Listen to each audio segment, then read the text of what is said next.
Well, Austrian economists have a theory that explains the business cycle that is different from the way most Keynesians or monetarists would look at it. The standard conventional wisdom is that the business cycle is just some natural phenomena that exists within a free market. It's just part of capitalism, and it's an unfortunate part. We have booms and busts. There's no real explanation for it. Maybe it's greed, irrational exuberance, and that it's up to the government to use monetary and fiscal policy to try to fight the recessions and stimulate the economy back to expansion.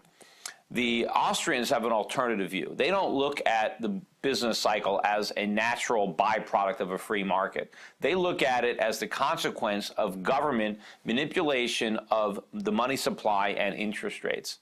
The Austrian explanation is that when the central bank keeps interest rates artificially low, right, below where the free market would have set them, you end up sending false signals to the productive segments of the economy, and you get what Mises called malinvestments. You get capital misallocated based on the artificial signals sent by rates being too low. Because in a free market, the only way that interest rates would go down would be if there was an increase in savings, and if consumers had a preference to spend their money in the future rather than today, and so they saved their money, and now there's more money available to finance capital investments for long-term productive purposes. But when the Federal Reserve artificially lowers interest rates without an increase in savings or a change in the time preferences, the market mistakenly allocates capital as if savings had increased when it hadn't. And you get all these mistakes that are made, and ultimately, when there's a bust, it's when the market tries to liquidate these malinvestments and put the factors of production back into a more sustainable allocation, and so then you have the bust. And so in reality, the mistakes are all made during the boom. The boom is the bad part. The bust is when the market corrects those mistakes and restores balance to the economy. Unfortunately, the conventional wisdom is that the bust must be resisted with stimulus. But all that really does is interfere with the corrective process. It exacerbates the underlying problems that led to the boom and ultimately sows the seeds of the next bust.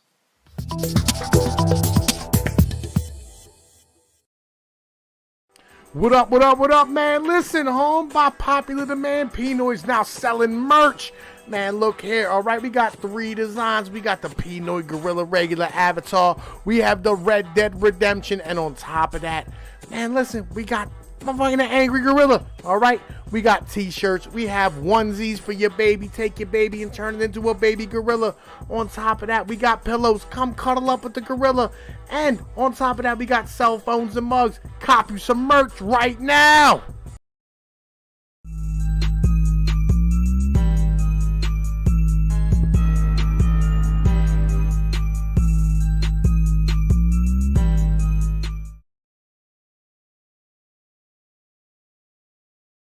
All right, Tom Pease, we are live. What up, and welcome all y'all. Welcome to Pnoid News. Man, listen. Yo, look, tomorrow's my birthday. We're going to do the stream today because of the fact that I'm going to be rocking out all night tomorrow, you know what I'm saying? Driving, getting about. You got an hour left before your ass turns 37 years old. I know, right? Like, Jesus fucking Christ. Man, listen, I'm getting old, dude. My kid turned 18 this year. Like, yo, Jesus, man, it was nuts. It's nuts, man. You know what I'm saying? But, yo, I'm here as always with my bottom bitch, my partner, my muse, the only YouTuber with bedazzled knee pads, motherfucking accelerate. And we got motherfuckers out here donating already. Devil Bill done donated $25 earlier today. I mean, just on the lookout because, you know what I'm saying, you know, we made some money off a stock pick. We damn near tripled your money if you was following my motherfucking advice. Yo, and on top of that, Insane done donated $5, said happy birthday, Tom Pease. You know what I'm saying? Her Dr. Nappy donated $20. It ain't much, but beer money is always good. Ha ha! I'm with you, my brother. Object of Hate donated $5. Happy birthday, dude. All the best for the future of your excellent channel, young man. Yo, it is appreciated. You know what I'm saying? Coming in from across the pond, throwing some love to us, yo. Thank you. It's love out here. You know the situation. It is what it is. But anyway, yo, and also with us here tonight, we got Doku. We're gonna be breaking down some economic videos. We're gonna be, just doing what the fuck it is we do best over on this channel, handling our goddamn business. But Excel, in the meantime, what the fuck's been going on with you, man? I ain't fucking, we ain't done a live stream in like fucking another 2 months again and shit. Like All right, I man. don't know It hasn't been that long. It just seems like it's been that long. No, it's only been like a couple weeks. No, dude, lockdown has me completely fucked. Like working from home every day. My schedule's whatever I want it to be. I'll probably be working when we get off of here, just so I can like get up, work some more, take naps and that, just all sorts of shit that's super unhealthy and I shouldn't be doing. I just keep doing. I actually cannot wait to just have to go back into the fucking office every day, just to give me a sense of regularity. Yo, I'll be honest with you, man. You know what I'm saying? Like legit, now that it's getting warm outside and it's nice, I would much rather be the fuck off for work because, like, real shit, I'd be out fishing every day and hanging the fuck out and doing what it is that I do. I'll be real with you. That's me personally. I wouldn't be in the fucking house. I'd be out. I'd be gone. That's what I've been doing every goddamn weekend and shit. Like I don't make videos because I got my kids and I'm fucking out. We out in the woods, hiking, fishing. Me hitting the creeks and shit, doing whatever. Because in some places they'll arrest you just for doing that. I feel like Missouri isn't one of those places, though. You know what I'm saying? No, it's not that bad. They just opened up this county Monday, so I actually have been out and about a little more. Like, I just had to go to Best Buy to buy a fucking new laptop charger because I've been working from home. Mine's broken. I went out to the local game store because, I'm a huge fucking nerd, and I spent way more money there than I should have. But, I just wanted to, support the local businesses. But yeah, other than that, man, I've just been chilling and shit. Right. Yo, Ryan himself done donated $5. Thank you, man. Man, happy birthday. I fucking love you, my nigga. Give me them monkey loves. Mwah, no homo. Well, that was kind of gay, my nigga. You know what I'm saying? I'll be real with you. Like, yo. Yo, but thank you. It's appreciated, my brother. You know what I'm saying? Thank you for that. Thank you for the birthday love and shit. I feel you, dude. Like, you went to GameStop because you're a giant fucking nerd and you wanted to go buy some shit. What? Even nerdier, man. It's the comic book store. Local businesses. So you're getting like what? Warhammer? Magic the Gathering cards. I don't even open them, dude. I do MTG finance nonsense. Ah, shit. I can't support WotC. Fuck WotC. Yeah, I can support my fucking pocketbooks getting bigger by flipping product. Yeah, I'm not gonna knock you there. Hustling, nigga. He said I'm hustling, nigga. That's what I do. No, I can't knock that. It's just I don't know. I've got a shit ton of Magic the Gathering cards that I just haven't done anything with.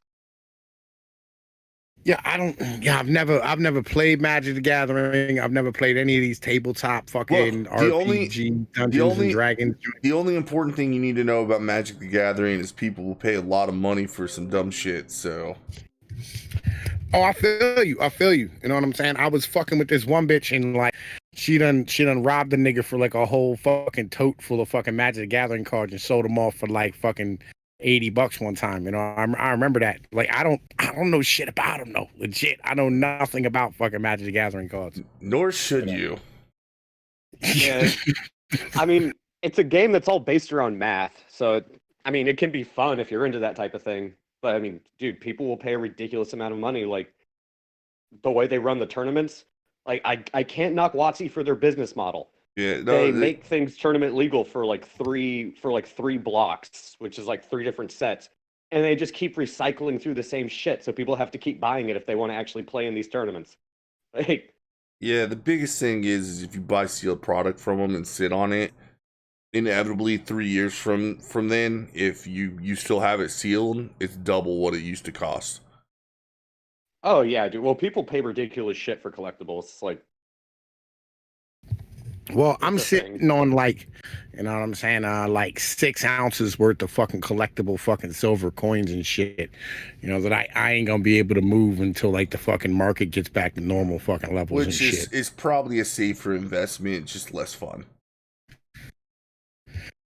less fun. I don't know, man. I like having silver. Like I think silver's fucking awesome. You just sit around like fucking Scrooge McDuck, dude. You got it all like right now, like you just got a little kiddie pool full of coins, but you're just waiting to have that giant vault that you can swim through. That's what I'm By the thinking. way, That's don't actually try diving in, bro. You're just gonna die immediately. Yo, look, I'll be real, man. I got one of these like giant ass duffel bags, and it got like fucking like 2 pounds of silver in it, and like fucking like 300 rounds of shotgun ammunition, and like 400 rounds of 22 ammo, like 3 extra mags, fucking clothes, water, food, diapers, wipes for the kids and shit. Like, yo, legit. I'm over here all packed up, ready to rock and roll whenever the time fucking comes. You got your fucking bug out bag ready to go. Like ready to rock. I can at least get myself started in the post-apocalyptic economy. Exactly. On top of that, I got guns, I got weapons, I got skills. I'm trying to get back into some type of fucking remotely normal shape. Because like fucking this winter has just fucking murdered me, man. Like I have been not doing a goddamn thing. It was fucking awful. And then on top of it, I spent the past fucking year like just driving from like here to North Carolina or here to Boston and fucking back, and it just been fucking terrible. It has not been healthy for me at all in any way, shape, or form. So like that's kind of where my mentality is. I got to get back to fucking shape and get back to where the hell I need to be. It's fucking not cool where the hell I am right now. I'm pretty sure what you just said is the story of 2020 for a lot of people. Yeah, I feel you. That's why I'm trying to get outdoors. Like my girl said, I'm gonna buy you a boat, and I was like, yo, I'm excited. Like, yo, fuck that. I'm gonna go hit these goddamn islands and shit every weekend. I'm gonna be out fucking doors camping. You know what I mean? Like, fuck this garbage. I'm most definitely gonna drop some fucking weight this summer. Tell you what, when I was in the mill and I had my fucking boat, legit, dude. We had a 7-month fucking layoff. I was the only person that came back in that bit skinny. I was tight coming to fucking. They're like, how the hell are you in better shape than when you left? It's like, motherfucker, I was doing shit. Right. Y'all niggas was sitting around not doing anything, jerking your dick, smoking weed all fucking day long. Fuck that. I was in the river fishing, getting it done, setting state records and shit. Man, you just got $5 from Upside Down Lane. Outlaw donated, yo, you nickelback loving gorilla nigga motherfucker. Happy birthday, cunt. Hope you're having a good one. Stay cool. Man, listen, all right, I went to Burger King today, all right? And these niggas is out of lettuce, tomato, onions, and motherfucking chicken, all right? Like, yo, for real, I had to settle for a fucking double Whopper with like 1 piece of cheese because they rationing out the cheese now and some fucking cold-ass goddamn French fries. But I'll be real with you. It's not a terrible goddamn birthday. You know what I'm saying? Out here making money, handling my business. It's appreciated, my brother. You know what I'm saying? Another $5. God damn it. All of you guys are making it so much better. I can only hope that I even get $5 on my birthday, which is also coming up. When is your fucking birthday? 36 on June 2nd. Holy shit, man. You'll be 36. I thought you were the same age as I was. Well, I mean, we always say we're the same age, but I mean, we practically are a year off. Yeah, we're about a year. For all intents and purposes. Remember back like in fucking like high school, right? Whenever you were 2 years older than somebody, you were so much fucking older than they were. Right? Well, that's because you were so much bigger than them niggas. Like, you hit a growth spurt, you'd be like 7 inches taller than somebody. Like occasionally I'll just run into somebody that I know I went to high school with when they were like a sophomore, and I was like, damn, dude, they age worse than I did. Yo, but it's not just that, man. That's like, yo, it's no different than being in prison, right? Like, legit. You know what I mean? You meet a motherfucker that only got like 2 years left and you got like fucking 4. You feel some sort of kind of way, you know? Like, yo, like that nigga's a junior. I'm only a freshman. Like, yo, that motherfucker only got 2 years left of this fucking bullshit. You know what I mean? Like, yo, that motherfucker, he's just waiting to turn 17. Get the fuck out of here and shit. He's gonna be in good bed. I'm telling you, he's gonna be at home, man, smiling. You know what I mean? Able to fucking just do what he wants. He ain't gonna have to fucking report on the bells or ask permission to go to the. Yo, school is fucking prison, legit. It is no fucking different now. I'm thinking about it. Like, yeah, yo, man. I do like. It's Prussian educational theory. Wait, have we ever talked about this before? I don't think so. Like, yo, I'm fucking deathly against the motherfucking like the state sponsored fucking education system. Like, I think it is fucking awful. So Here's what it is. Prussian educational theory came around in the I forget the exact date, but it was in the 1800s, right around the time of industrialization. And the purpose of it isn't to teach you how to think. That's not what it is. It's conditioning. It's teaching adherence to authority, stick to a schedule, know how to do your job, and that's it. Don't question anything. Do your work, get the fuck out. Oh, by the way, more work is punishment. That's what it is. Like, look it up. I'm serious. That's exactly what it was. The Yeah. entire purpose was to train factory workers. Well, I'm gonna be real honest. Like, there's some value in it, right? If you actually do adhere to it, right? The people that actually did all that stuff and all the extracurriculars, most of those people, especially the ones that did all the extracurriculars that I know, they moved on to do bigger and better things. They're living a pretty good life right now. So I can't sit there and say that it's completely unwarranted. It's just not a one size fits all thing, right? You Well, gotta it's good to know realize. how to do it. All right, let me put it Good to like know how to this, do a right? job. Let me put it like, okay, here's the bitch. She going in Right. the chat. A and B students work for C students, all right, when they get the fuck out. And you can take a C student and, you know, put them in on them extracurriculars and all the bullshit, and they end up 100% better off. But like somebody who's like fucking really smart, like legit, they get the worst end of education. No, it's the Any- fucking it's the in-betweeners like me that they get the worst in, right? The really, really smart people are gonna do good no matter what. Right? It's the Well, people that are No. just slightly below the Einsteins. You put this chart. It's the people that are just below the Einsteins but above, you know, your average person. Those are the people that get fucked. Well, yeah. I mean, because like you can't spend your life that close to fucking retards up until the age of 18 and not come out fucked up. You know, it Yeah. is what it is. Like I used to say when I went to high school, like legitimately, I'd look at a fucking teacher and be like, you know, if we weren't here, I wouldn't talk to you if my hair was on fire and you held the monopoly on water. You know what I'm saying? Like, and that's really how I fucking felt. Yeah. I Well, did you fucking ever- hated school. School was so terrible. Oh, dude, I was like, the person when I turned 18. I would straight up just walk up to the attendance office and be like, "Yeah, I'm signing myself out." Like, you can't do that. I'm like, "Yeah, I can. I'm 18. I can do whatever the fuck I want." Yeah, for I did it me, at 17, nigga. for Oh, me, wow. for me, school was just a nuisance. But I was a good, like, for all intents and purposes, good. I missed a lot of school, but I always got straight A's, so it didn't matter. Well, since we're on the topic, did you ever see that interview with the guy who wrote that book, Rich Dad Poor Dad? Yes, I have. Yes, I have. You got- Fucking the Chinese nigga. I forget his goddamn name and shit. You got a wall of happy birthdays in your chat right now. Thank you, my brothers. Thank you. It's appreciated. Yo, man, look, fucking yo. Love y'all motherfuckers. Y'all know the goddamn deal. But like, yo, what about the rich dad, poor dad dude? So when he was doing his interview, he said a few things that like will probably resonate with people like us. His dad was like, "Oh, you need to go to school. You need to do this." He was a professor. He's like, "Well, what's my purpose to go to school?" Like he's like, "Teach me about money." He's like, "You don't need to know about money." He's like, "Well, what's the purpose of school?" "So you can go out and get a job." "Well, okay, but I want to learn about money." He's like, go talk to your neighbor's dad. He's rich. He knows about money." So what did he do? He went, talked to his neighbor's dad, and he was like, "No, fuck it. Get out of here, kid." And then after coaxing him enough, he's like, "Okay, go make my coffee. I'm not paying you anything." He's like, "Why aren't you going to pay me?" "Well, it's because as soon as I start paying you, you start thinking like a worker, like an employee, not like an entrepreneur. If you want to learn about money, an entrepreneur will work for free. Money will come." So he would play Monopoly. And he didn't realize it at the time. He's like, "Well, why do we keep playing Monopoly? I thought you're going to teach me about money." He's like, "Yeah, I am." Like, entrepreneurs work for free. People who go to school just go out, get a job. You're a worker. You're never going to be a millionaire or a billionaire with that type of mentality unless you're extremely frugal or extremely good at investing and save your money and invest it and take a risk. But most people, no, that's the reason they live paycheck to paycheck and have maybe 6 months worth of saving. It's that type of mentality versus someone who would actually take a risk. You know, school conditions you to be very risk adverse. That's the message he was saying. True. And this I is mean, worth like millions of dollars. yeah, that's not wrong.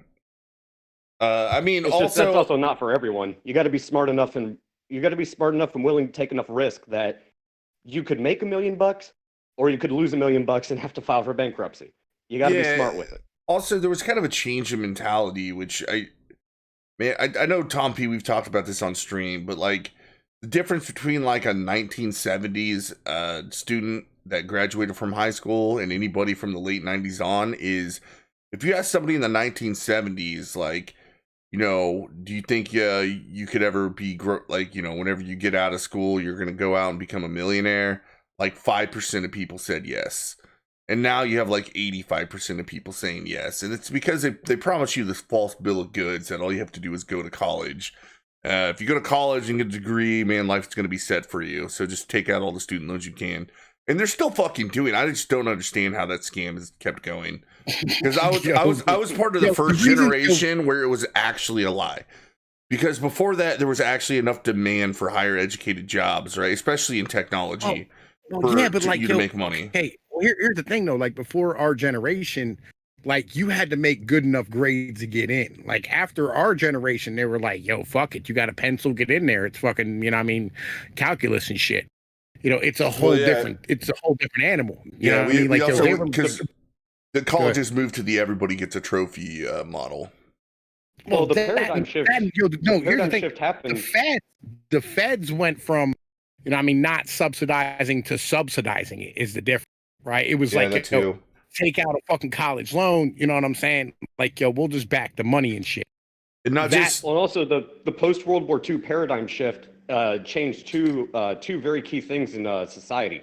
Number one, politics became a business, not a public service, and then education became a business. Fuck out of here with that bullshit.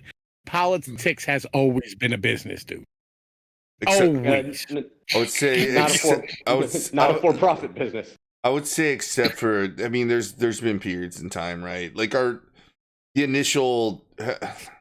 Okay, to some extent, you're right, but not to the extent we are now. Like it used to be, you were a smith and you made your money working in your town, and then you went and did your time in Washington to serve as a public servant. Not like that anymore. No. Yo, look, that is not how that has not how that ever fucking worked. All right, legit. I'll rephrase this. Every politician more since widespread. fucking Sparta made money as politicians. All right, and in fucking ancient Greece, the politicians were taking a fucking bribe. Get nothing misunderstood. Legit, ain't nothing fucking changed. You know, I'm gonna narrow it down to a short window in American history, and you can look at how fucking in debt and broke some of our founding fathers died. As proof of that. That was a unique time in history. But that was the idea of liberal democracy. Who's the dude who fucking back in the day when we made the majority of our taxes off of tariffs, and they had import-export houses, and they controlled U.S. politics and U.S. politicians, and the guy came in and like he was one of them, and ended up using his knowledge to break it. I forget who the fuck it was. He had like cancer in his goddamn fucking face or some shit, or in his head, and he had to fucking like have it cut out, and they had to do it at sea, like fucking under armed guard and under deep secrecy, so nobody discovered what was going on and shit. Oh fuck, I know who you're talking about. Damn, what was his name? I want to say Grover Cleveland, but I think I'm fucking wrong. Pretty sure. Remember, I do know who you're talking about, and for some reason I keep wanting to say Coolidge, and I know that's not who it is. It might have. Coolidge wasn't Coolidge. Coolidge was the Roaring '20s guy. Ah, shit. I know this too. 90s, maybe. Coolidge is one of the coolest presidents ever because he didn't do shit. And that's the thing. A good politician is usually the one that sits back and doesn't actually fucking get involved in shit. Like, there's no wars going on. Economy's doing good. Cool. Kind of sit back and do nothing and just make sure. I think Woodrow Wilson was our worst president. I'll be real with you. Like, our worst president we ever had was Thomas Woodrow fucking Wilson. Yeah, and a lot of historians fucking agree with me. He was the first progressive. Yeah, he's in the top 5. Theodore Roosevelt was our first progressive. Maybe. I mean, they kind of led into each other. Like one led to the other. And then Grover Cleveland? straight into FDR. John Quincy Adams, a do nothing president. Well, he didn't really have to do much. Like, what was John Quincy Adams around for? What, the War of 1812, maybe some shit like that? Just remember the scope of the federal government back then. It was so small, right? It was just like, okay, let's make sure like some trade routes are fucking clear, and we're gonna have these little arguments over territory because we're still kind of in an expansionist period. But you know, compared to what we do now, it's nothing close. Well, I don't know, man. I don't like legit. Perspective, like the amount of fucking power that they had back then versus the amount of power that they have now.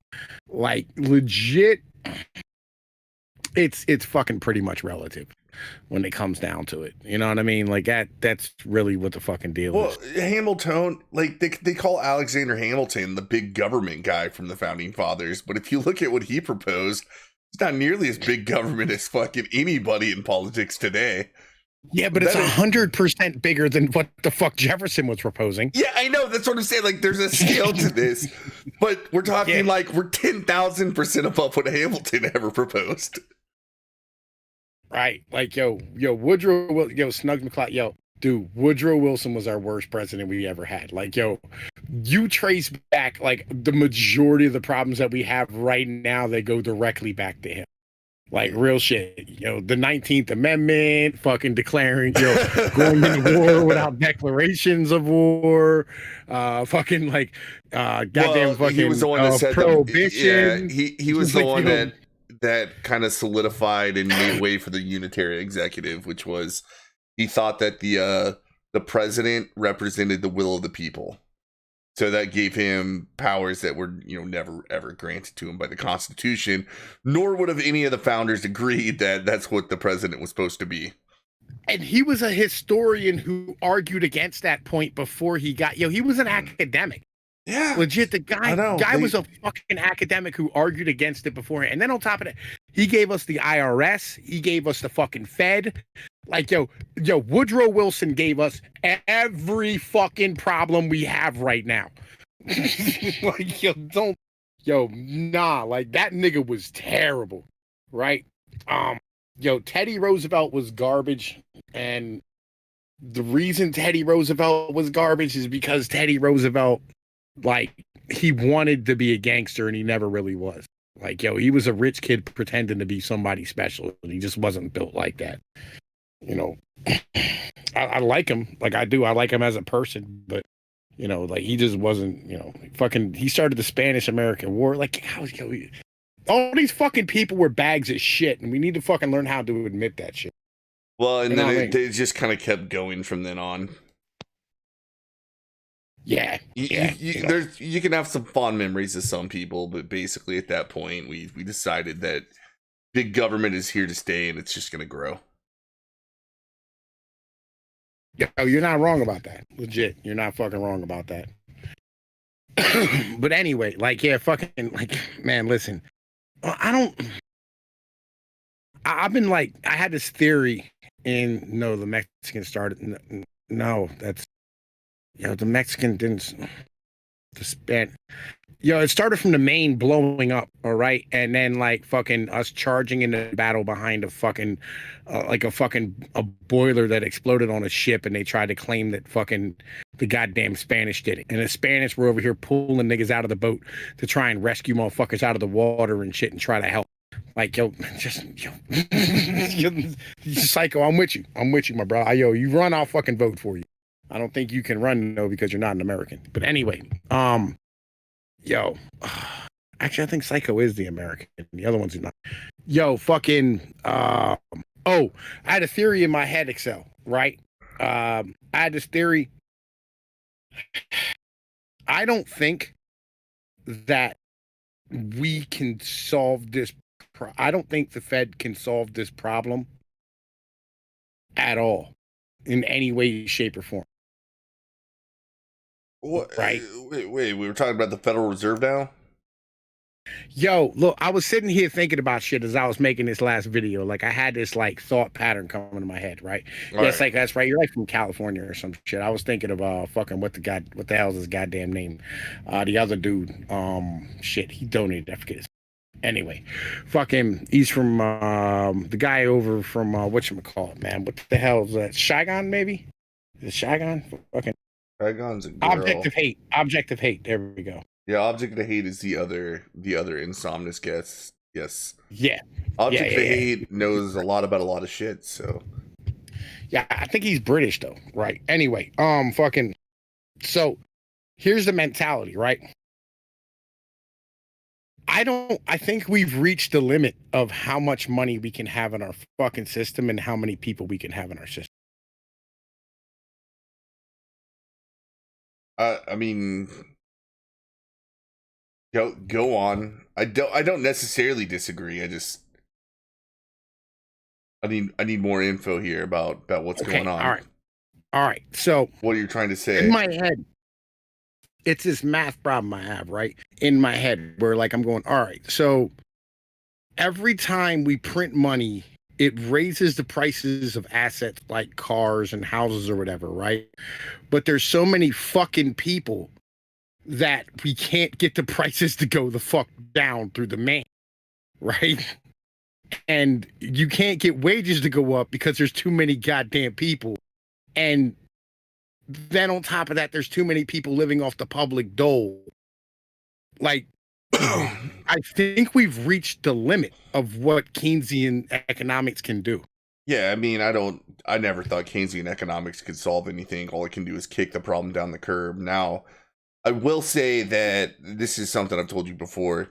The productive capacity of especially Western countries is so much different than it was even back in the 1930s during the Great Depression. A depression's going to look a lot different, and it's going to suck, but like we're so much better. Just think of things like just producing food. Like we're so much better at it. We have technology. You can talk shit on GMOs, but they allow for greater crop yields around the world. It's probably not. It's not going to look the same. They have combines that run off of GPS. You know, I mean, you don't even need fucking people out there fucking plowing the fields with a mule like it used to be in the 1930s. Well, here's the problem with Keynesian economics. To understand it, you really got to get at the core of what the theory is. And the core theory behind it is people who believe in Keynesian economics believe that the invisible hand is a palsied hand, and therefore government intervention is required in order to continue sustained growth, which is why you hear, like the video you were commenting on earlier, what you posted, what you sent to me. Do we really need recessions? Yes, there is going to be recessions because when a market gets overbought, a recession happens because that's how the market corrects itself. Well, it's not a depression. We probably don't. Different things. Yeah, we probably don't have to play both the videos. I mean, you have the technical definition of a recession, which is just a decrease in GDP. And to be honest, that's not a big deal. But the guy goes over two kinds of what would cause a recession. One is just consumers just don't really want to buy anything, right? So they save. No. Yeah, let's address the first one first, right? Which is, like you have a natural disaster, right? Let's get that out of the way first, right? Because that's easy. Well, sure, that's easy. You know what I'm saying? That takes like 3 seconds to go. Yeah, you know what I mean? Like you have a fucking bad crop year, drought, flood, fucking hurricane, whatever the case might be, terrorist attack. I mean, hell, even human error, the firework factory blows up. Hold on. This is still the one where it's supply side, right? It's just that there's not enough. There's just not a lot of production going on, so people can't spend money. But fundamentally, there's nothing wrong with the economy. You're just recovering from a disaster, or whatever it might be. There could be other things that just come about that might cause that temporarily, short term, very short term. Yeah. Right. You know what I mean? That's fine. You know what I mean? That's whatever. We can get rid of that one right now. Because that's the first, that's one of them he addressed. Now, he said most recessions, though, that we think of as far as the one that comes along every 10 years, that everybody goes, oh, we have a 10-year fucking cycle of, boom and bust, is caused by people not spending enough money. People just decide all of a sudden, you know what? And he goes, that's why consumer confidence is so important. I go, and in my brain, I'm going, are you fucking retarded? Like, That premise is so fundamentally flawed. It's not even funny, and it's one that makes me want to smack my head against a brick fucking wall. Well, in the video I played at the beginning of the stream, I explained basically why that's flawed. And what it boils down to is it's not that people don't want to spend money. It's that all these investments into long-term projects, they were made under the false premise that money was cheap and consumer time preference was high because of artificially low interest rates. And then when they get done with the investment, they realize that they're out of money and there's nobody willing to buy what they want because there wasn't enough savings to justify the production. Well, so here's the easiest way to poke a easiest way to poke a hole in that bubble. Sorry, Pnoid. Let me just point this out really fucking quick. So he's operating under the assumption that there is going to be limitless demand, and you can just throw money at something at a failed business, and suddenly it's going to be profitable or successful. Look no further than what's going on with like Vox, Vice, BuzzFeed, or even the United States Postal Service. But the only reason they get by is because it's propped up by government. Yo, thank you, Willie Johnson. Appreciate it, man. So that's the first fundamental fallacy with what this guy's premise is. If a business fails, it should be allowed to fail because it's not a profitable business. Yeah, that will result, if this happens enough, it will result in a recession. It might not be a severe one, it might not be a flash crash, but it will result in a recession, even if it's just on a localized level. Like the local coal mine goes out of business and that was the only job in town. The main cause for recessions aren't lack of consumer spending. It's because there's a oversupply of money, and it's usually in the investment arena. So when something actually does go belly up, you can always see the fucking indicators in the market first. That's why we see things like the death cross and why you hear about it constantly when it actually does happen, because that's a major indicator. It means the market is overbought. The second that it gets sold off, all the people who made money, they're now losing money. They sell off. Where are these businesses going to get their money if they're not profitable? Most of them get it from investments. That's why it's Chick-fil-A's smart for staying private and not going public. They can at least control themselves from market trends. That is the major cause of recessions ever since the fucking stock market opened. Well, Yeah, okay, well, Doku, I got a question for Doku. Just real quick. It's a quick question. So where does this extra money supply come from? Where does it start? Oh, it starts with the Fed. Okay, yeah, and I mean that's where basically what I said. I mean, I was talking about interest rates and stuff, but that and the money supply, they go hand in hand. Well, here's the thing about the video. Not once did he ever address the money supply in the fucking video, right? He never addressed the money supply in the entire goddamn. To me, that's patently fucking ridiculous when you talk about recessions. Because hang on. Let me finish my thought up, because it's important to address this type of shit. When you have too much money and money is too cheap, all right, and the dollar ends up becoming devalued, right, which happens on a constant basis, right? When Zimbabwe, Venezuela. Well, no. Like even America, like the dollar goes from, say like a low of in the past 50 years. It's in 2007, it had 82 cents or 82%, right? The dollar index is 82, right? When it gets that fucking low, you end up having things like assets like oil, which it should be gold and silver, fucking aluminum, whatever the case might be. All these things jump up in price because your dollar isn't buying as much of it. Same with housing, right? And that's how you end up with these giant bubbles in the fucking economy, because you'll have real assets or fucking stocks or whatever the case might be exploding because it's costing more dollars to buy this. And then once it ends up standing, you end up transferring all that currency into whatever bubble it is. The currency strengthens back up. And once the currency strengthens back up, that fucking bubble ends up getting popped. And if it ends up being in oil, which it happens to be most of the fucking time, you're pulling productive dollars out of the fucking economy.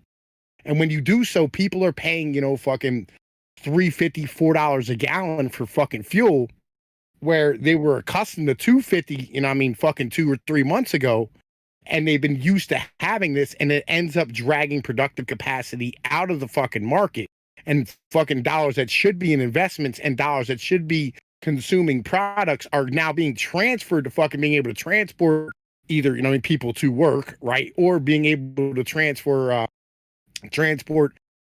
fucking goods across the goddamn country, or goods are going to go up in prices because it's costing more money to ship, you know, your lettuce from fucking, you know, fucking Washington down to Florida. And all these things end up combining to end up having the whole economy dip into a fucking recession because you don't have enough fucking, you have a fucking problem having too little fucking currency in the market, right? And they stand here and they pump the ball back up instead of allowing things to stand here and collapse when during the good times you had these individuals out here doing leverage buyouts of fucking companies, and they're living on 2% of a fucking of the fucking revenue or whatever the case might be, and it gets wiped out because of the fact that they don't have any fucking they end up having to fucking pay extra for fucking shipping, and everything goes the fuck under. Yo, Dumbbeard, what I meant, thank you, it's appreciated. Here we go. I don't know. You're still describing a situation though that fundamentally is the result of you have too many dollars being spent that aren't justified by actual production. Right? There weren't actually new goods or new services. There weren't people making real things to justify those dollars being spent. Like the initial problem was dollars being spent that weren't justified by savings. Well, that's more of a problem with yes, that does happen, but the reason that's allowed to happen is because we have this wonderful, wonderful fucking idea called credit. Well, yeah, but we make credit out of fiat. It's the Federal Reserve System is what I'm getting at. Oh, exactly. And it has no way to actually regulate what that interest rate should be, like, just out of fiat. And it doesn't. It usually does it for political reasons. Well, yeah, it does it, you know, it does it because, like, all right, see, like the Fed's standing here trying to, you know, lower its balance sheet, right? And so they'll sit here and they'll raise fucking interest rates so that they can, you know, I mean, end up, you know, making money, right? Because they printed a fuck ton off and they're trying to get their balance sheet back towards normalization. Well, it also deters people requesting loans.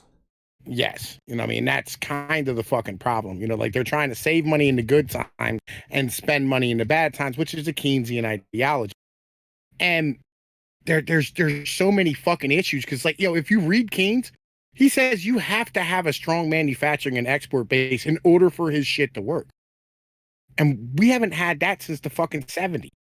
Yeah, I mean, Keynes himself, he was a little bit bourgeois and he just opened the door, but the more and more I go back to him, the more and more I realize, well, he wasn't saying that you could just do this indefinitely.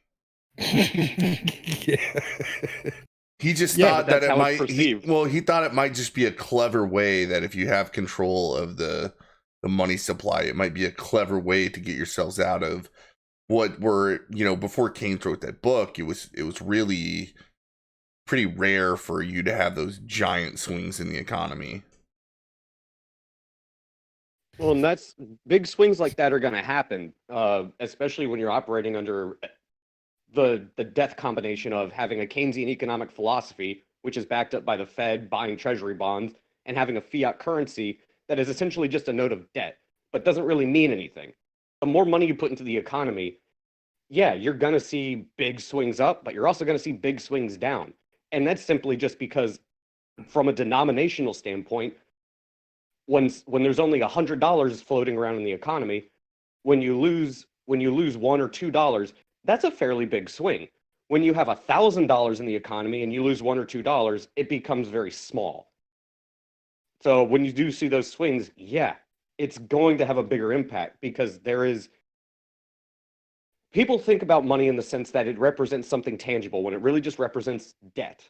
And debt is not necessarily a tangible concept. Yeah. We're not talking about you owe me a piece of gold or a barrel of oil or a bushel of fucking wheat. Where we're talking about a note that you can simply print whenever the economy gets bad to try to jumpstart things, because when you start hitting a recession, oh, well, people have, like, let's say one business goes under. Those people lose their jobs. Their money supply gets cut off. Well, now they're gonna have to go on unemployment. That's more people on unemployment. That's usually accompanied by higher taxes.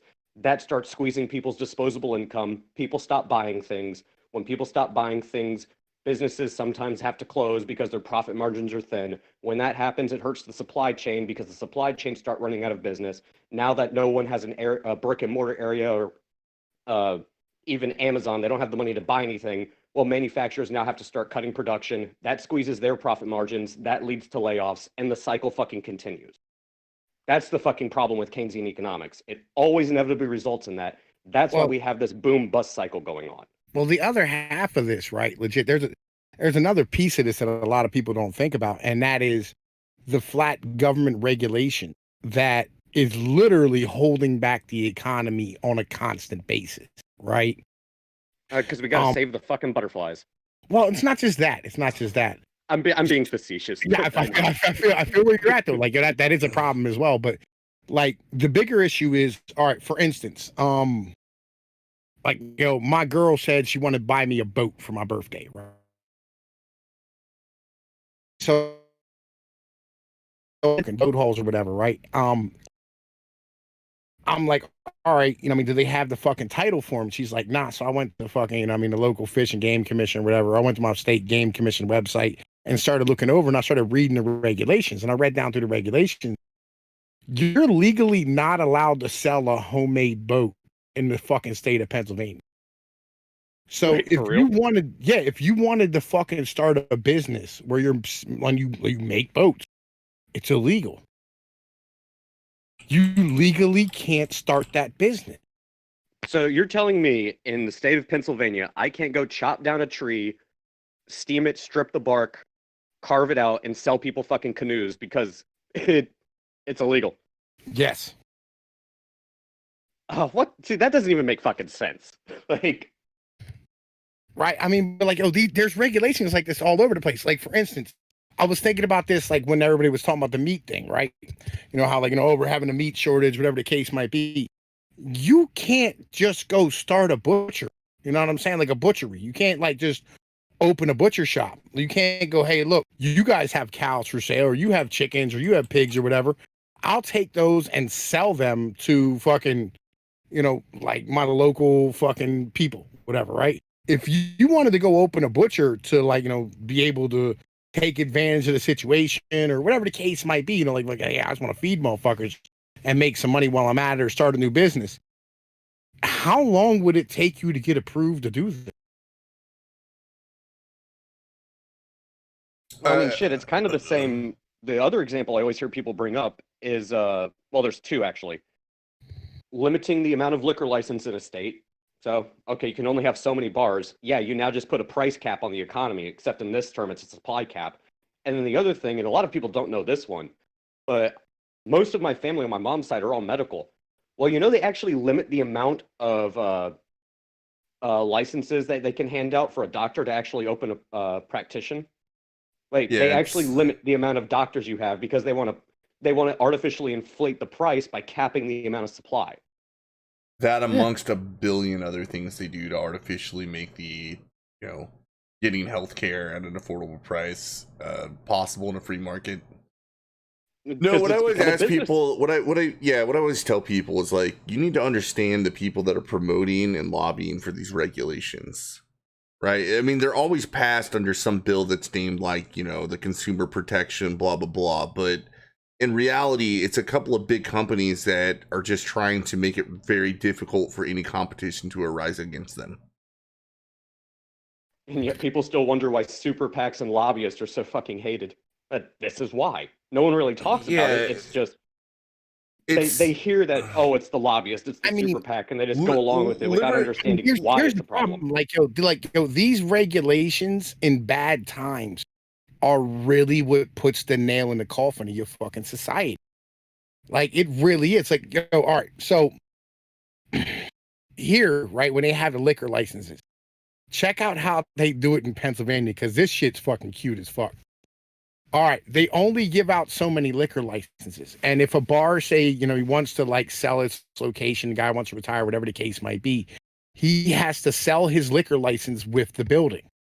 Now, if you have, say, a place downtown in the city or wherever the case might be, and you want to sell your liquor license, you have to put it up for a public auction at the fucking Pennsylvania Liquor Control Board. And that public auction has been known to bring in $3 to $4 million per liquor license. It's because it's an artificially scarce resource. Yeah. And the one example I always use about this as well is there's a reason that Chinese pandas, whether they're silver or gold, they always have a higher premium, even despite only being, I think it's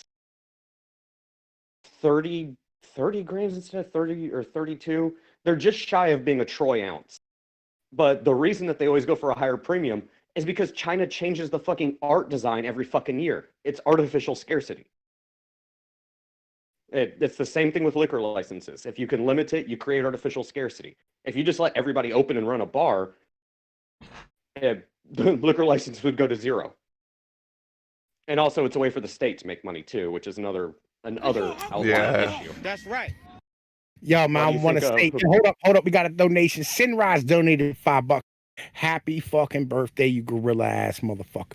Thank you, my brother. It's What's up, appreciated. Yo, look, like at least $5 or $10. This is probably, and I'm going to go back into your show any fucking way, but go ahead, continue, Doku.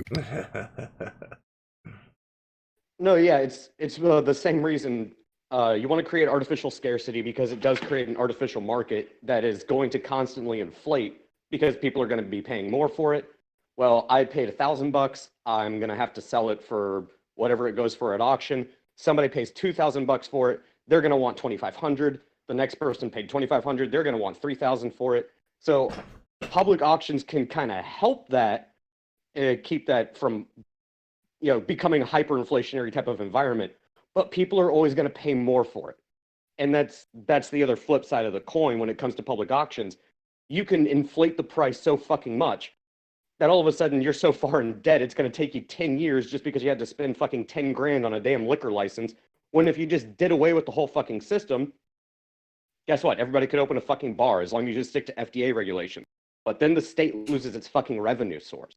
That's why they won't do it. Why do you think fucking Whitmer would shut down she'll shut down the bar, she'll shut down she'll shut down churches and tell you can't do this, but you can still buy a lottery ticket. The state's not going to go take away its own revenue source. The same way that nobody is going to vote for someone who's going to reduce unemployment or reform it, because all the people who are on unemployment aren't going to fucking vote for them. No one votes out of their own self-interest. That's just basic fucking politics.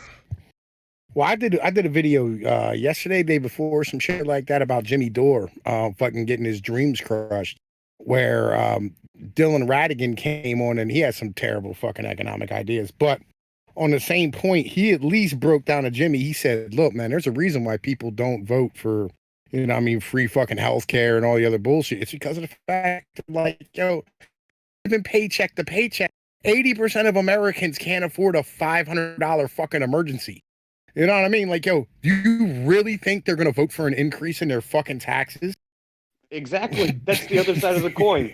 The same reason someone who's on unemployment's not going to vote for someone who's going to, restrict it down to just basic cost of living and also have you filed your 2 or 3 job applications.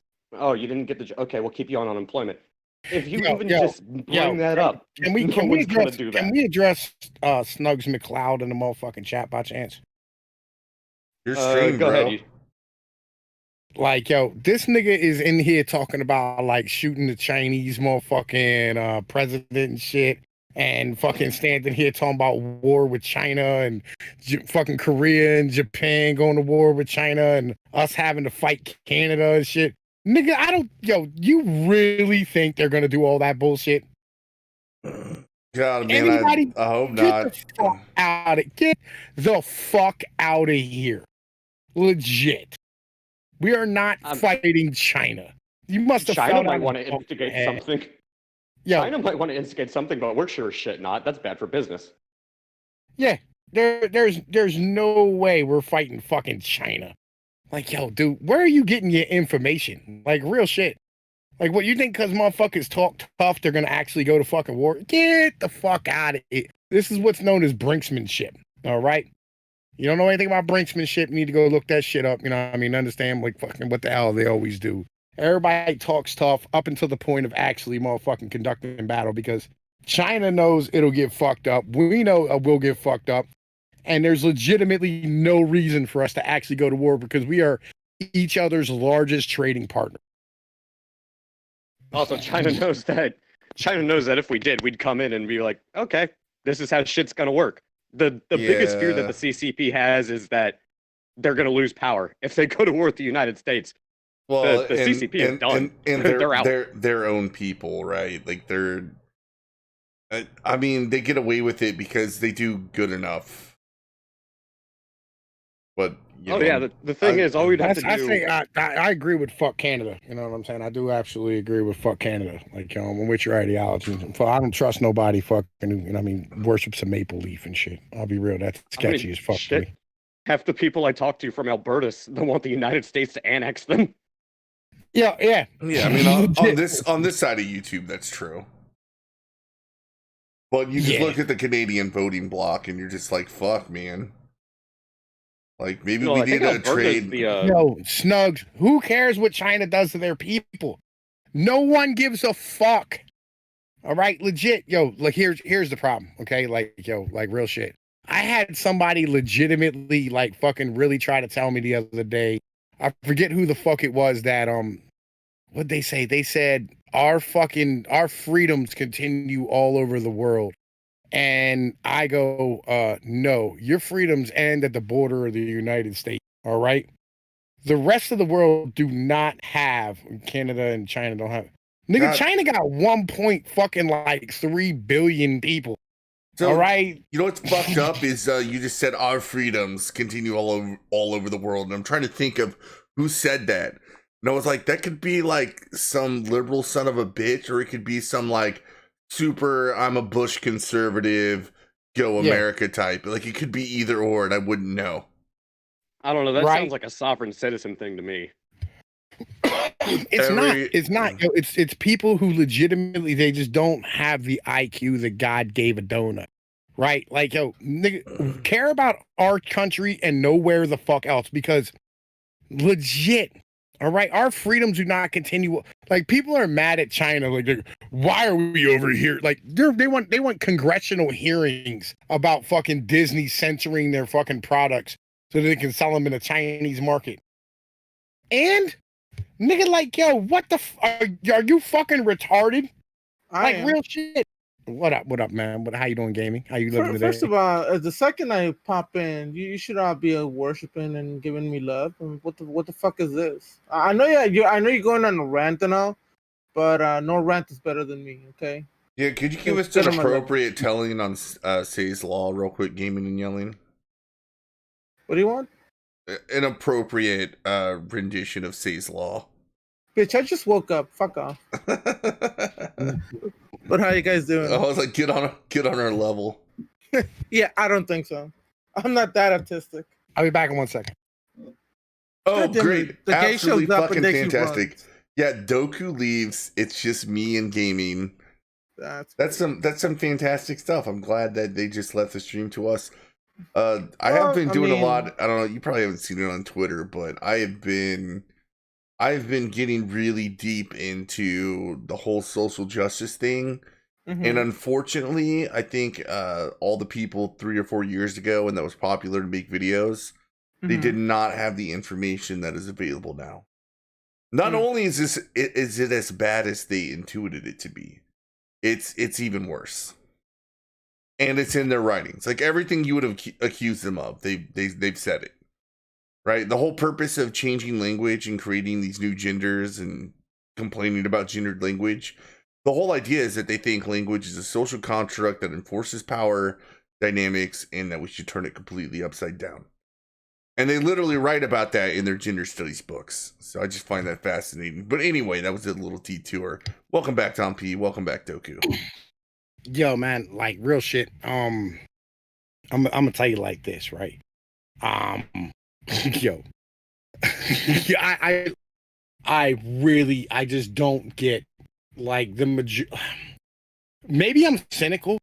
I don't know, but I really think that like legit, we should probably be standing here like being honest and real with each other about things. You know what I'm saying? Like, I think that might be fucking of the utmost importance. You know? And I don't think we're fucking doing that shit. What? No, I agree. Not only that, but I think that we, you know how we used to say, like, look, dude, just give that liberal word up. Dude, liberal doesn't mean what it used to mean. Give it up. I think we got to take it back. Because libertarianism, conservatism, and even like proper progressives, like I would say maybe Jimmy Dore, right? Even though he has some dumb ideas, they all spawn from the liberal tradition. But this new shit that's coming around, it's explicitly illiberal. It's explicitly a challenge to the liberal foundations of Western civilization. Liberalism is a mental disorder. We need to take it back. No, it's not. as traditionally understood, man, we need to take that word back. Look, man, I'll be honest with you. I'm at the point where I'm ready just to start burning shit the fuck down at this point. Like, I'm legitimately having an argument in my comment section right now, right? With a dude, because I said we should fucking tear down the Statue of Liberty. Yeah, because fuck the French. I mean, what is the point? Why? Mm-hmm. Well, first off, it's why French. are we tearing down the statue of stop interrupting Liberty or whatever? Because like, number one, it's French, and number two, it now stands for pro-immigration instead of liberty. And I don't think that's something that we should continue to do. So just because some fucking morons see it one way, we should just tear it down? Shit, let's just have the same mentality that the left has, and let's take down all the fucking Civil War statues of the Confederacy and shit. Let's just do that too. Fuck it. Why not? Right. Or more realistically, if we weren't dealing with dum-dums, right, we would just say that the Statue of Liberty was a gift from the French, and whenever it was erected, it was during a time when America was going through the Industrial Revolution, and they actually needed more people to come to the country to fulfill these jobs that were rapidly growing in an industrialized era. And they did it during a time, like they recruited a lot of people from different European countries that came here because we had a very laissez-faire and very free economic system, not socialist bullshit, right? And they came here and they dug a hole out. They dug a hole, and it came with a lot of pain. It came with a lot of pain. There was a lot of groups that were fighting against each other. Like, just the Irish, the Irish Catholics and the Irish. All right, I'm off. Thank you. God damn it, dude. Why do you fucking go on for fucking days and days trying to just say something so fucking simple? Just cut it down in half or a quarter. Just say because I don't think it's simple. I don't find it simple. It meant something different. There, you see that? Everything you just said, it meant something different back then. Well, you obviously haven't fucking dealt with people right now, because trying to give context, especially to the time, does not work. They just look at it and they be like, you understand the people are fucking retarded, right? You understand the people are retarded. I know. Even if you try to explain fucking retards what something is, they're not gonna get it. They're not gonna change their mind because you go on for 3 fucking days trying to explain those fucking idiots of what is what. You go from a 0% chance to a 1% chance. I'm about to capitalize with 2 of you and start a fucking popcorn and beer business. Jesus Christ. You're not wrong. I was just gonna say, yelling. Sometimes shit is not exactly what it seems to be. By the way, totally interrupt. Happy birthday, Tom Pnoid. It is official. The clock struck midnight, and all of a sudden, you're 1 whole year older than you were. Holy fuck. And there's nothing special about it. Nothing special at all. I don't even know why we're celebrating. That's There's something special about it. Here's what's special about it. God Happy damn it, these fucking birthday. people. They're all gone. Oh my god. How Why? Who let this drunk fuck the fuck in here? For fuck's sake. I'm kicking Thank you, everybody. Jonathan. Appreciate it. You don't be kicking. Yo, You know what? Fucking kick me. Whatever. Yo, stop being a fucking Riri. Silver Eagle. Yo, thank you, man, and welcome. You know what I'm saying? Cheers, Pnoid. Congratulations on now officially becoming a boomer. I'm not a boomer. I'm a Gen Xer, motherfucker. You know what I'm saying? No, it turns out we've redefined it for indefinitely, where boomer just means over the age of 37. Even if by 1 minute, which you're officially 1 minute over the age of 37. Don't worry, man. I'll be a boomer soon. I'm only 36. So, yeah. Oh my god, yeah, because this is all about you, Floyd. No, I'm not a millennial, Willie. I'm old. You're legit. My oldest son turned 18. No, March. Technically, we're both millennials, but we're at the very, very tail end of the most loose definition of what a millennial is. Yo, like I was born. Me and you were both born in 80s. Wait, you're gonna be 36 in June? Yeah, I was right? born. I was born in 84. Yeah. I was born. Yeah, I was born in 83. So like, yo, if you measure generations by 20 years, legit, I should be in the Gen X. I would actually say if you remember where you were when 9/11 happened, you're a Gen Xer. That's where I'm at. I was working when I was in fucking when 9/11 I was happened. 17 when the fucking 9/11 happened. I was 36 when 9/11 happened. You know what, Excel, if you want to readjust how we're doing generations to if you remember where you were when 9/11 happened, I will happily take it because that means I can stop calling myself a fucking millennial. I hate my generation. All right, let's go. Let's see this. By the way, Pnoid, there's a way to celebrate about your birthday. You're getting 1 year closer to getting that finger up your ass from the doctor. Shut up, nigga. Happy birthday, dude. I fucking love you. You're getting the finger soon.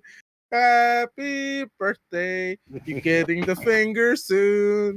Happy birthday. Yo, Victor said 1 week older than Pnoid this whole time. I thought he was a year older than I. Yo, first off, happy birthday, my brother. I guess last week you turned motherfucking 37 and shit. It's it's nothing but love, man. And it's only because I sound old because I've lived a long life. You kind of look old too, motherfucker. I have lived my life, yo, because I beat the shit out of myself and the world. Like, yo, when my mom let me go and they got me out of high school and said, you're going to go take on the world, I literally fucking took that seriously. I started smacking my head in the shit and fucking doing retarded shit immediately. Like, immediately. I was fighting cops. I was investigated by the FBI at 13. Like, yo, nigga, I have lived a full fucking life. Like, real shit. You know what I mean? Someone get Tony Patriot. What up, man? Welcome, my brother. Yo, join the motherfucking, if you join the Discord, you can fucking come in and hang the fuck out. God damn it. That's not the John I wanted. There we go. Oh, cool. You already got him. You already gave him a fucking rent. So, oh, man, good shit. Pnoid, for your birthday, you're going to have to buy a fucking rocking chair and a spittoon so you can sit on the porch with that fucking shotgun of yours and start telling people to get off your fucking lawn. My mama told me I don't need to know nothing about no book learning. Now get your ass up off my property. That was very creepy. Man, Psycho made a joke that I totally get because he said he was born in 84 and they wrote a book about when he becomes president. And I'm just going to say, you're too late, man. Like, people already took over your life story. We're living it now. Yo, Mad Dodge, thank you, my brother. Welcome, man. Welcome. You know what I'm saying? Why you gotta be talking shit about motherfuckers that been born in 84? I wasn't talking shit.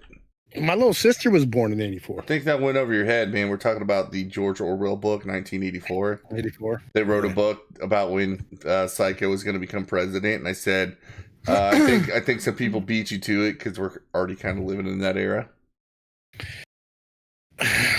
Yo, yeah. You actually think that I have not read George Orwell's 1984?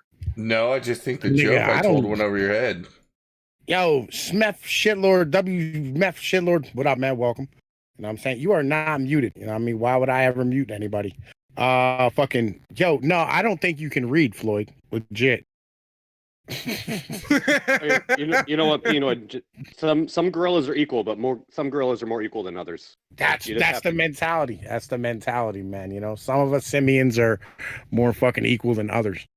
You know, like Schmeckle is, you know what I mean, as equal as some, you know what I mean? But, you know, TFM is That's a a higher toaster? simian than most, you know? Michael has the fucking ability of a toaster. Shut up. Tony, you TFM haven't is read also 1984. a chimpanzee, not a You- you- gorilla. Yeah, you need to step on your fucking reading game, man. You know what I'm saying? Shitlord. You know what I'm saying? Fucking like, yo, we can see you, my brother. Yeah, dude, All right, you need there's to five. step on your reading game. Like, yo, we got a whole list of books for you that you need to fucking read. You know what I mean? To No, get you prepared. there's 5 books that are going to be required fucking reading. 1, 1984. 2, Mhm. Animal Farm. 3, Fahrenheit Already 451. read 1984. All right, well, now you got to get through Animal Farm, Brave New World, Fahrenheit 451, and once you're done with all of that, then read Saul Alinsky's Rules for Radicals. Wait. Yo, he's you missing a very good the Nancy Drew books. He definitely has to read them. Yo, look, you need to read Edward Bernays' Propaganda. You might Like real shit. Oh, yeah, that's You- another one. you might want to start out with Dr. Seuss's Green Eggs and Ham. All right. That one is a little too Yeah. advanced. Okay. Cool, dude. And on that note, I think I need to fucking go away. Love you. I was dogpiling, but goddamn, I didn't know I was gonna be the one that fucking pulled the string there. I'm the one that went too far for Floyd. You're a piece of shit. God damn it. All right, yo, look. If there was I know, 5 books I you love had to Floyd. tell a motherfucker to read, right? What 5 books would they be? Who do you All want to go first? Who are you asking? Excel. Let's start with Excel. Well, We'll actually, work around the table. I've actually always said people need to read. Well, if you're going to talk about economics, The General Theory by John Maynard Keynes, and Economics in One Lesson by Henry Hazlitt. 3 more. We need 3 more books. I mean, the other 3 are fun, right? Like, I'd read Ender's Game. It's a great book, way better than the movie. Come on. 2 more. Super System by Doyle Brunson, so you can make some money playing poker. What's your ideology? What's your ideology there? What else you got? I mean, you're like sitting here like it's so hard to rank them, like, you know, early on. Let me Just one more book, man. the Name one more book. The Hitchhiker's Guide to the Galaxy. It's a great book. Oh, that's a good fucking book. That is a good fucking book. All right, fucking like, yo, Doku, you gonna stick with the 5 that you listed? Actually, no, I'm not. All right, what You you need to doing? read Animal Farm. You Yup, need to read 1984. yup. You need to read Saul Alinsky's Rules for Radicals. You Okay. need to read Machiavelli's The Prince. And despite being a dry ass fucking read, you need to read War and Peace. Fuck you! I hate that fucking book. Like, I said that it's was dry the as shit. hard- That was the hardest book I ever read. That and fucking Thomas Paine's Rights of Man. Yo, it's Old Yeah. English in a French accent. Like, holy, I read the original. Like, yo, fuck, was that hard to read. All right, gaming. Like, you know how to read and shit, right? Nigga, like, yo, what would you suggest for the 5 books for everybody? Nope. I cannot read for shit. Yeah, gay people can't read. Jesus. Yeah, what's wrong with you, asshole? Have you, I don't read, like. have you I didn't read the realize most recent till- science?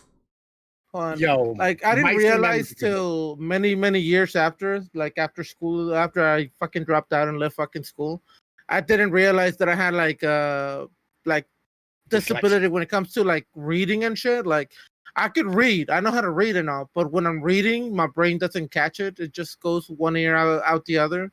So reading is really hard because my mind will just walk away and go somewhere else. So I'm not good at reading. 'Cause I Okay. have I can't do that shit. Like if I was gonna make a list of books, so Machiavelli's The Prince would be like top of my list. Sun Tzu's Art of War. I'd have to put on that motherfucking list.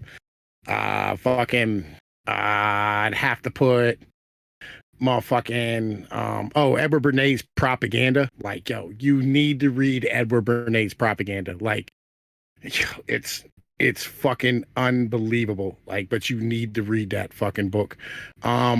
Like it'll show you how to like watch the news. Like it's fucking strange. Like how like he breaks down fucking advertising and shit.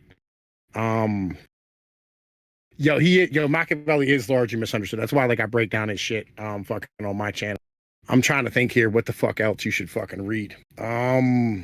Shit, 2 more fucking books that fucking William Penn's biography. If you ever have a chance to read William Penn's fucking biography, it is it'll change the way you look at America. Like real shit. And Penn and Teller? That William Penn? Huh? Like Penn and Teller? No. William Penn. William Penn founded Pennsylvania. Oh, okay, I get you. And by the way, happy birthday, homie. Thank you. When Thomas Jefferson wrote down the fucking U.S. Constitution, he said William Penn was fucking the greatest lawgiver that had ever lived. Never even heard of him. I feel you. You know what I mean? Like, he had, Pennsylvania had the first Bill of Rights in the world. All right, I know who you're talking about now. Not that knowledgeable on him, but I know who you're talking about. I feel you. Like, I watched a lot of stuff. He was a Quaker and shit. Fucking, he has a really cool history. Ever have a chance to read him? I'm trying to think here. What the fuck else you should fucking read? I don't know. Ed, I think. Am I shit? No, well, you're fine. Sun Tzu, Machiavelli, or in the 48 Laws of Power. Yeah, you're not wrong. You're not wrong. Try audiobooks. Audiobooks are the fucking Behold a Pale Horse. From what the hell? Bill Cooper. From Bill Cooper. Bill Cooper went out like a man, by the way. I'm with you. You know what I mean? He said the feds are going to kill him, and they showed up and killed his ass. Yo, real shit. Behold a Pale Horse from Bill Cooper. You know what I mean? You wanna fucking like twist your head up a little bit, read that shit. In 1984, all that bullshit as well. Like, fuck, that's really important, but it's already been listed. I just want to listen to extra shit. Yo, dude, fucking Ed, do you have a list of 5 books you should read? I've heard references to it, but I haven't done a deep dive in a while. Pnoid, you got to understand, I've been employing politics since the whole heart attack thing. I'm trying to keep my blood pressure low. I feel you. Even William Cooper. Yeah. Yo, dude, no, I'm not saying that. Like, I'm saying, do you have 5 books that you would recommend somebody should read? In this context, no, I wouldn't. No, just in general. Like, in general, 5 books that you think any person should read. Well, okay. This might be bullshit, and I might get laughed by this crowd. I don't care. But if you want to work on your vocabulary, read Tolkien, for one thing.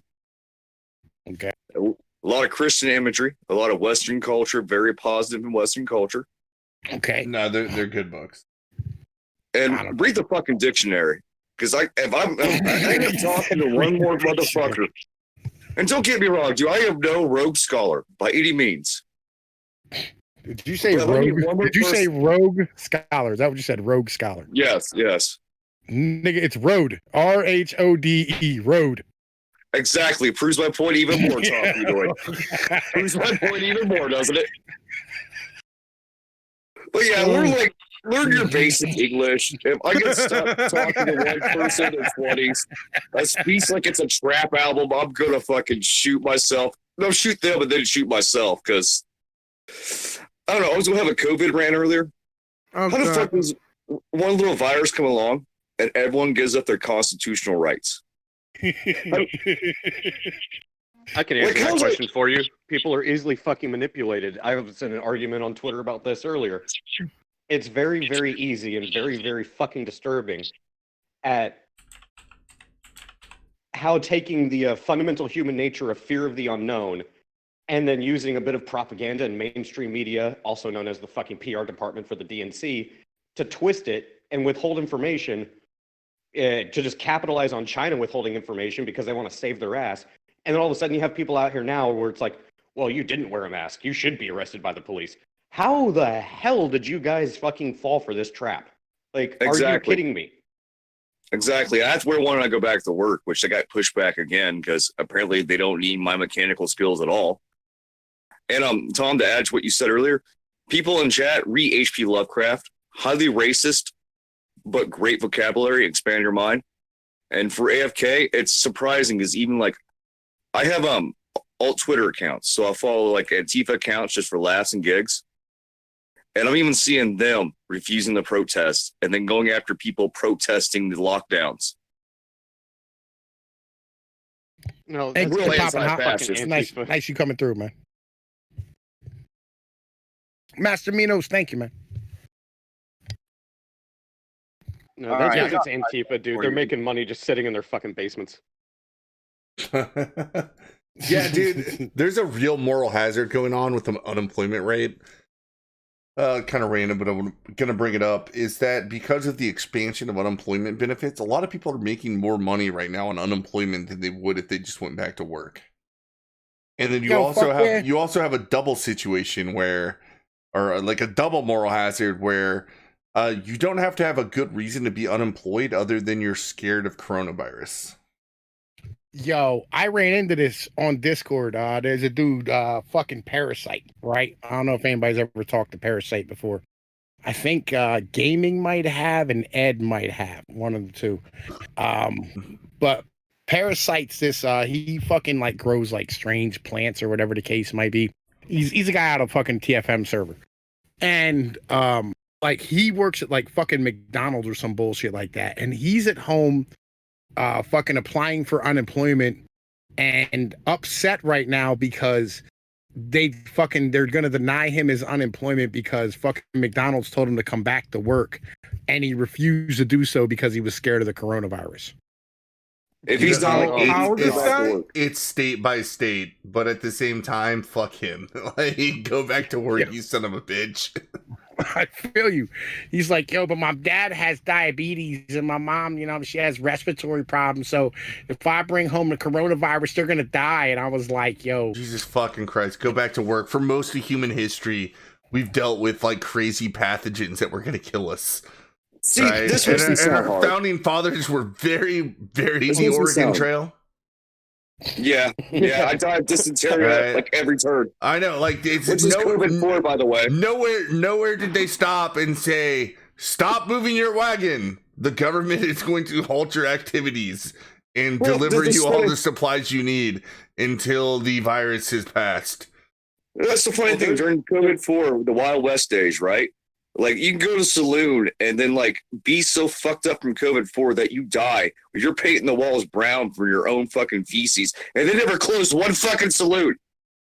Yeah, it wasn't give me liberty or give me death. Unless there's a public health concern and then take all my liberties. That was not what they said. Yo, you sure? Because I'm pretty sure that's what they said. Really? Give me liberty or give me... Unless it's a public health crisis or national security reason or whatever else they want to come up with and take all my liberties, I don't care. You can just have them. Exactly. Well, I think what it is it was give me liberty or give me taxpayer-funded government benefit. Yeah, exactly. No, it was give me liberty it was give me liberty unless I might die. That was exactly what they said. Right? Or I'm exactly sure they wrote the Constitution, the Bill of Rights. Says all this applies in every way unless people get sick. Yes. Like, yo. Again, like, man, look, this is why like I make all these fucking like videos that like people don't watch. Right. Because like I'm trying to explain like what government's supposed to be there for. And like, yo, because once you start like getting away from, you know, fucking like the three basics of government, which is, you know, conducting a military, setting a market, and like policing fucking, you know what I mean, a basic structure. That's the only thing that the government does. Protecting private property rights. Yeah. That's what all three of those can be boiled down to. Those are all related to private property rights. Right. Yo, right. You know what I'm saying? Like, yo, and I made a bunch of videos about these type of things to make everybody understand that, like, yo, everything branches off of this because, like, yo, it's, yo, once you start getting into the mentality of securing human beings, like, all of a sudden you get into this shit where you go, you know, fucking, like, how do I put this? You get into this mentality of, like, you fucking start protecting people from other fucking people and you start enforcing people's like fucking like life and shit. And it gets really fucking hazy, really goddamn quick about what the government's supposed to be doing. You Well, know, that's the thing. Government is supposed to protect your rights, not regulate and restrict them when they see fit. Like I say, fuck it, let's bring back dueling. Let's bring back dueling. That kind of fits into my 5 books. That's why I jumped in here. What up?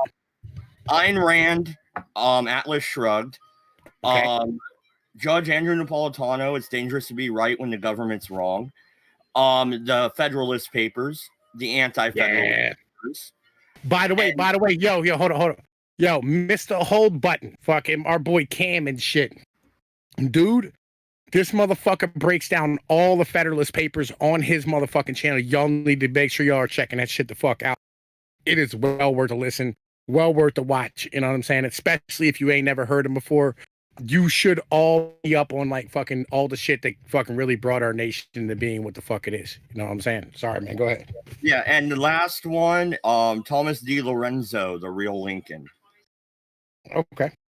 Now, Gotcha. the I Real never read Lincoln. How do you play that out? Because my understanding was at that time the Confederacy could secede from the states. It was in the Constitution.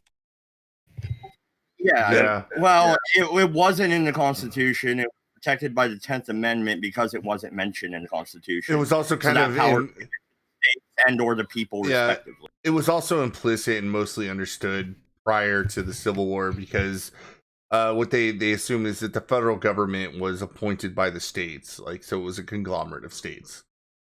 So if a state did not want to be a part of it anymore, they could just leave. Because I am no galaxy brain guy, and when it comes to constitutional rights and the Bill of Rights, things like that, I'm not the most educated. Doesn't matter. The Constitution's fucking dead, so it is, unfortunately. But I'm just asking the Mad Libertarian this because I've seen his streams before. I know he's a well-educated guy in this matter. At that time, the South could secede.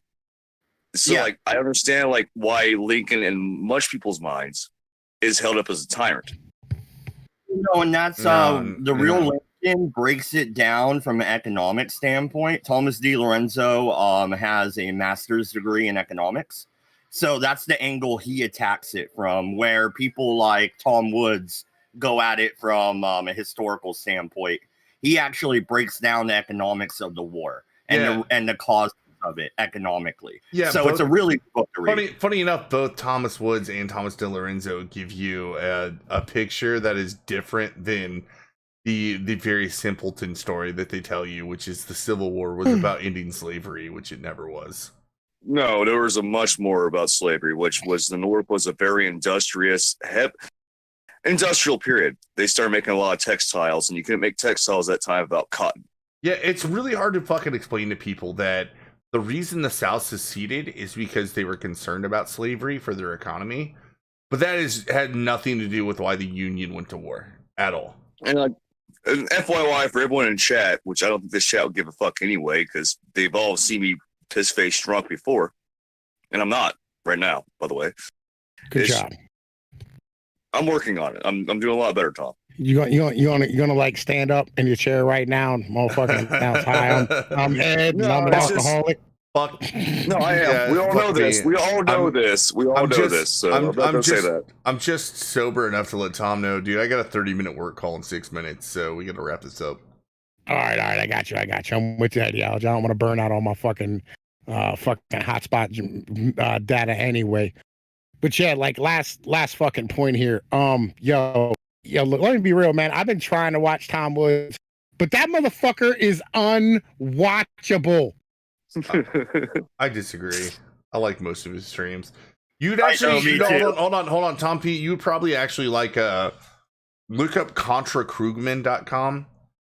It's where they rebut Paul Krugman's stuff, and he has Bob Murphy on the stream, and it's almost strictly economics. There's very little like history and that kind of nonsense.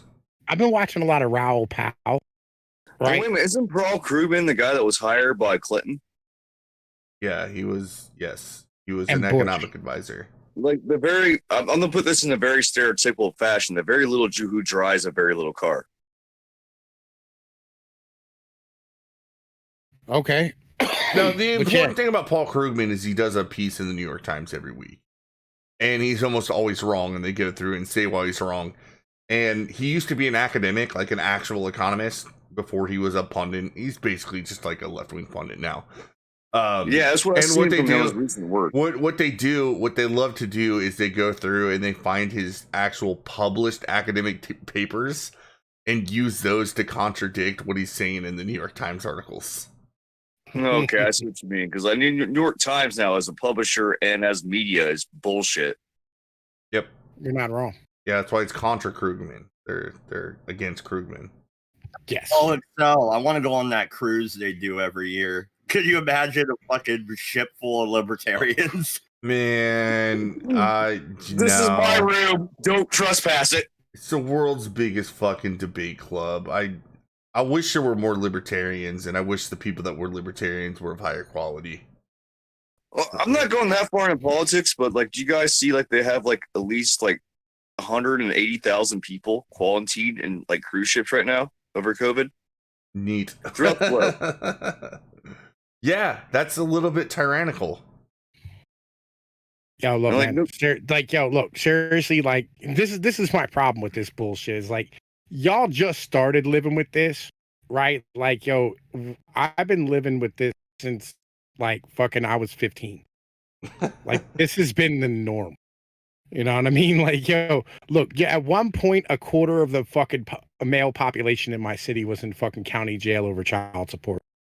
Like, yo, Yeah. like this is, yo, nigga, I know the government will do this.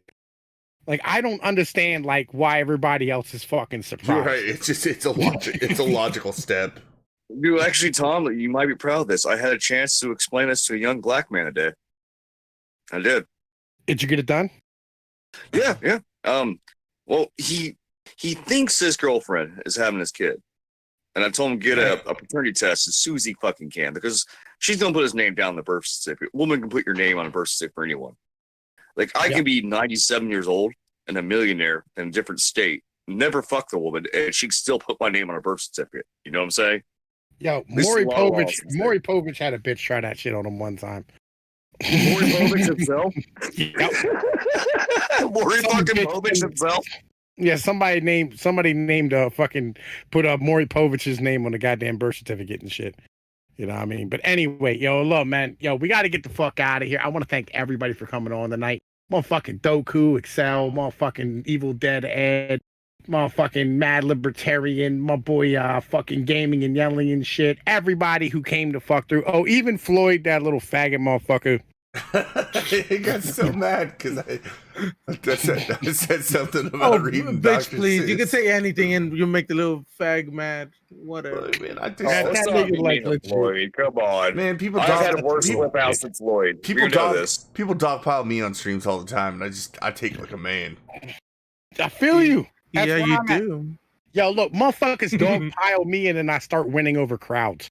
All right? Like, nigga, get your goddamn game together and stop being fucking drunk all the time. You know what I'm saying? Life would be a whole lot better. I'm not disagreeing, but I'm saying, gotta like, talk to Floyd, like, dude, I've been there. I'm sorry, Axel, go ahead. I gotta talk to 4 people from India with a slight buzz. It's gonna be fun. Be a nice 30-minute phone call. I'm just saying for my own spur guys, like, dude, people dog pile me, I get drunk, I piss my pants, and it's all on stream. And then pass out. And you wake up the next day and you're like, damn, that was awesome. I wake up next day like, it's like, damn, I wake up next to a fat chick. What the fuck did I do last night? Thank you, Ryan. It's appreciated. Make sure everybody, yo, sub to everybody who fucking does something on goddamn YouTube in the community. You know the deal, man. We got love for everybody out here. You know what I'm saying? Neffel, yo, thank you, my brother. I love you. You know what I'm saying? Thank all y'all motherfuckers coming out. Let's keep making money, keep handling our business, keep doing what we're doing. We're gonna keep rocking on. In the meantime, excel.